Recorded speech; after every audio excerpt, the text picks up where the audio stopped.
Bağçalar əslində uşaqlarımızın ikinci evidir. Yəni evimizdə çox ideal bəsləyirik. Səhər yeməyi, günorta yeməyi, axşam yeməyi çox ideal, sağlam bəslənir uşaqlarımız. Ancaq bağçaya getdiyində artıq qazlı içəcəklər,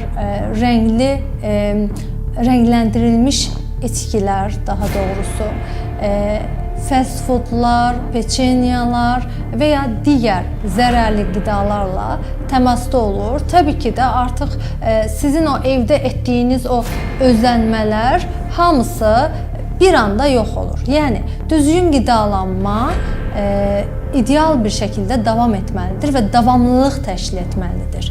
İndi yaxşı bəsləndi, bağçada yaxşı bəslənmir, fast foodla və ya peçenya kimi bəsit karbohidratlarla bəslənirsə, o zaman bizim övladımıza sağlam bəslənir deyə bilmərik.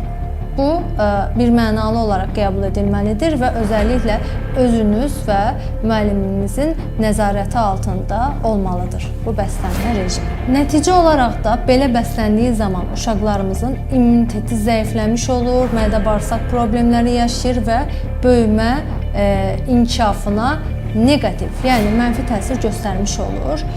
Özəlliklə bunlara diqqət etməmiz gərəkir. Uşaqlarımız evdə yuxu rejiminə necə diqqət edilirsə, övladlarımız bağçalarda da günorta və ya günortadan sonra yuxu rejiminə də diqqət edilməsi gərəkməkdədir. Onların böyümə inkişafı üçün yuxu çox önəmlidir. Uşaqlarımız əgər xəstədirsə, burnu axır, virus infeksiyası keçirir, həfif simptomları varsa, o zaman o dönəmlərdə bağçaya göndərməməmiz gərəkir ki, digər uşaqlarımıza da o infeksiya keçməsin. Əgər infeksiyası olan, xəstə olan uşaq bağçaya gedirsə, təbii ki onlarda bir-birinə yoluxma olur və infeksiya bu şəkildə yayılmış olur. Valideynlərimiz buna daha çox diqqət etmələri gərəkməkdədir.